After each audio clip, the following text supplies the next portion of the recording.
మీ పేరండి? దేవరాజ్ స్వామి. ఓకే. ఏం చేస్తారు స్వామి? ప్రైవేట్ కంపెనీలో చేస్తున్నాం వర్క్. Private company. ఓకే. ఇప్పుడు లోక్‌సభ ఎన్నికలు వస్తున్నాయి తెలంగాణకి. ఇక్కడ ఎవరు గెలిచే అవకాశం ఉందండి? ఇక్కడ ఏ పార్టీ గెలిస్తే శాంతకుమార్ సార్ గెలిచారు. శాంతికుమార్ గారా? ఆయన బీజేపీ నుంచి పోటీ చేస్తారని అనుకుంటుర్రా? అనుకుంటున్నాను సార్. ఇప్పుడు ఆయనకు బీజేపీ అధిష్టానం టికెట్ ఇచ్చే అవకాశం ఉందా? ఉంది సార్, ఉందా? 100% ఉంది. ఇక్కడ బీజేపీ బలంగా ఉందా అండి? బలంగానే ఉంది. బీజేపీ గెలిచే అవకాశం కూడా చాలా ఉంది. చాలా వరకు ఉంది. ఇప్పుడు మీ మహబూబ్నగర్ జిల్లాలో ఎటువంటి సమస్యలు ఉన్నాయండి ఇక్కడ? అంటే రోడ్లు కానీ, చాలా మందికి డ్రింకులు చేసే నీళ్ళ విషయంలో కానీ, చాలా వరకు మోరి కాలువల విషయంలో కానీ, చాలా వరకు చాలా అంటే సమస్యలు ఉన్నాయి. చాలా సమస్యలు ఉన్నాయి. రోడ్లు ఏమైనా ఇబ్బందికరంగా ఉందా? ఇబ్బందికరంగా ఉన్నాయి. ఏమైనా కంపెనీస్ వచ్చాయండి ఇక్కడ? ఏమైనా ఎలాంటి కంపెనీస్ లేవు సార్. ఇక్కడ ఏం కంపెనీస్ లేవు. ఇక్కడ వర్క్స్ అనేది కూడా చాలా వరకు తక్కువనే ఉన్నాయి. నిరుద్యోగ సమస్య ఉందా ఇక్కడ? చాలా వరకు ఉంది సార్. చాలా వరకు ఉంది.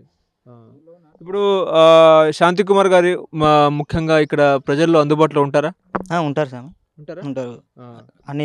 అన్ని చూసుకుంటాడు, చేస్తాడని నమ్మకం ఉంది. చాలా వరకు ఉంది సార్.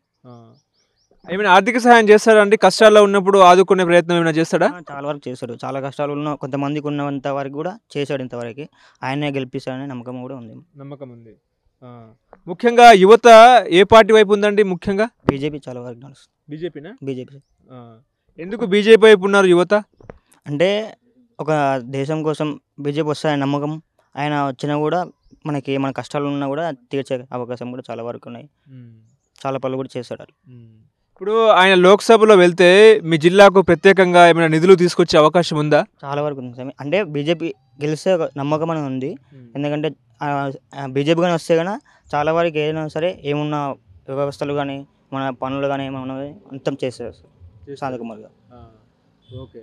ఇక్కడ నిరుద్యోగుల కోసము శాంతికుమార్ గారు ఏమైనా జాబ్ మేళా లాంటివి నిర్వహించారా?